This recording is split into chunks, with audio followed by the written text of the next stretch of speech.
Hello guys, welcome back to my channel. Guys, this is Manjeet and आज के video में हम प्रसूति तंत्र एवं स्त्री रोग में जो गर्भ विज्ञान टॉपिक स्टार्ट किए थे उसका ये थर्ड वीडियो होने वाला है, जिसमें हम लोग आज बात करने वाले हैं अकॉर्डिंग टू एनसीआईएम सिलेबस।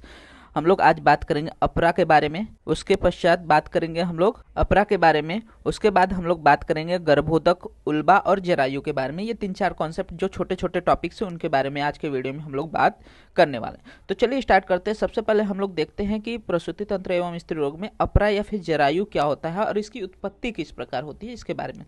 तो बोला गया है कि गर्भाधान हो जाने के पश्चात या फिर हो जाने पर गर्भ के द्वारा आर्तव स्रोतस के मुख अवरुद्ध हो जाते हैं, इसलिए गर्भाधान के बाद आर्तव मतलब कि जो मासिक रजस्राव होता है वो दिखाई नहीं देता। ये तो सबको मालूम है कि क्या होता है कि एक बार वुमेन जो हो गई वो प्रेग्नेंट हो गई तो उसके मेंसेस नहीं आते।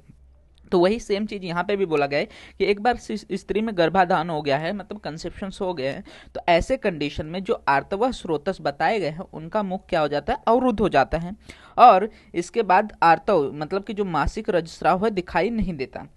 मतलब इसमें क्या होता है कि तत्पश्चात अधोमार्ग से प्रतिहत हुआ जो आर्तव है ऊपर के भाग में जाकर एकत्रित हो जाता है, वो अपरा नाम से कहा जाता है। तो इसमें क्या होता है, नॉर्मली क्या होता है कि जो प्रेग्नेंट फीमेल नहीं रहती उसमें आर्तव स्रोतस से ये जो रजस्राव है नीचे की तरफ चला जाता है। लेकिन अब क्या हो रहा है कि गर्भ के कारण जो आर्तव स्रोतस है वो अवरुद्ध हो जा रहे हैं, तो नीचे न जाके ये ऊपर की तरफ जाते हैं और ऊपर जाके वो क्या होते हैं, एकत्रित हो जाते हैं गर्भाशय में, और वहां पे उनको ही हम लोग क्या कहते हैं, अपरा के नाम से जानते हैं।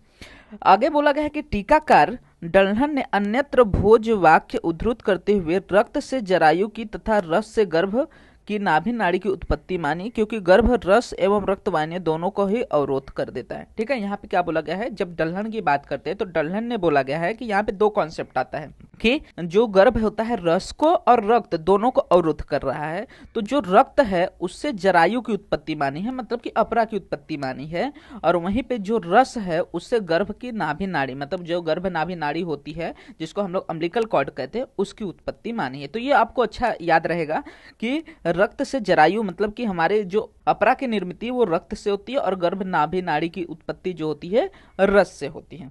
उसके बाद आचार्य वाग्भट ने अपरा को जरायु नाम दिया है एवं इसकी उत्पत्ति आचार्य सुश्रुता अनुसार ही मानी है। ठीक है, सुश्रुत ने जो बताया है उसी के अनुसार ही इसका जरायु का भी उत्पत्ति किसने माना है, आचार्य वाग्भट ने।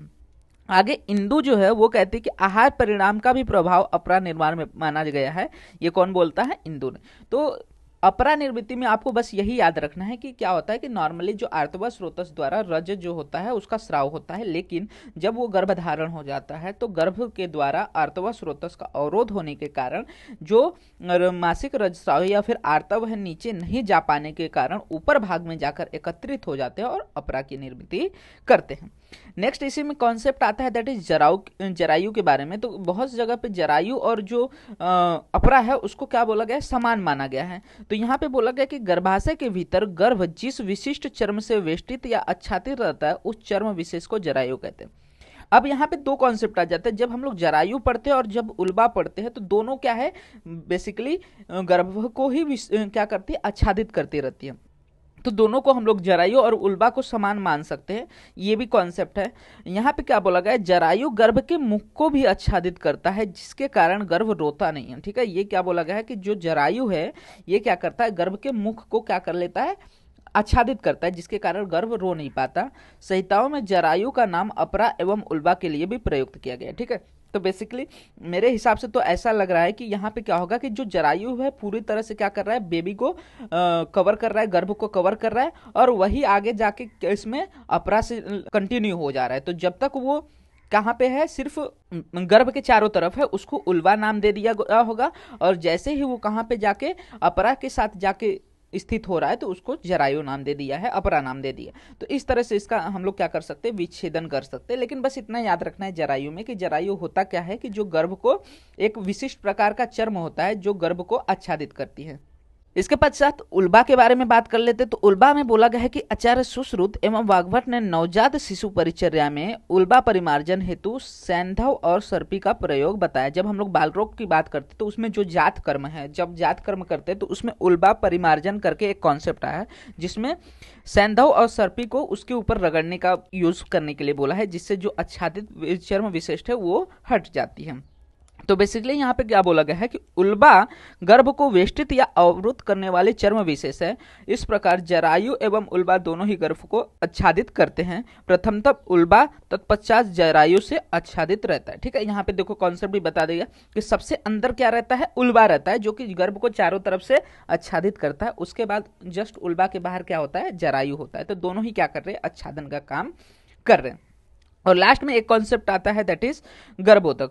गर्भोदक में आपको क्या याद रखना है कि गर्भोदक नाम से पता चल रहा है गर्भ के आजू बाजू में जो जल संचित रहता है उसी को हम लोग क्या कहते हैं, गर्भोदक, जिसको हम लोग मॉडर्न में किससे, एमनियोटिक फ्लूइड से को रिलेट करते हैं। तो इसके बारे में उतना ज़्यादा हमें आयुर्वेद में ध्यान नहीं मिलता, बस इतना ही गर्भोदक है ऐसा कुछ वर्णन मिलता है, जो कि बेसिकली क्या करता है, गर्भ को किसी भी प्रकार के ट्रॉमा से बचाने में मदद करता है। तो जब हम लोग बेसिकली बात करते हैं तो ये क्या करता है, प्रोटेक्ट करता है फीटस को प्रेगनेंसी के समय पे। ठीक है, तो यही 3-4 कॉन्सेप्ट हमें देखने को मिलते हैं विद इन द अपरा, उल्बा, जरायु एवं गर्भोदक। तो होप आपको ये क्लियर हो गए होंगे। ये हम लोग ने बस देखा इसके बारे में, इसका इंट्रोडक्शन कि इसकी उत्पत्ति किस प्रकार होती है या फिर होता क्या है, और इसके एबनॉर्मलिटीज या फिर जो मॉडर्न कॉन्सेप्ट है वो हम लोग नेक्स्ट वीडियो में देखेंगे। तो होप यहाँ तक आपको सारी चीज़ें क्लियर हो गई होंगी। कोई भी इसके रिलेटेड डाउट रहता है तो आप कमेंट सेक्शन में मेंशन कर सकते हैं, मैं ट्राई करूंगा कि फर्दर वीडियोस में उसको और अच्छे से समझा सकूं। साथ ही साथ वीडियो अच्छा लगा तो वीडियो को लाइक एंड शेयर करना मत भूलिएगा, जिससे ज़्यादा से ज़्यादा लोग वीडियो का फायदा ले सके। एंड इसी तरह के और भी फर्दर वीडियोस इस चैनल पर अपलोड होते रहेंगे, तो चैनल को सब्सक्राइब जरूर कर लीजिएगा।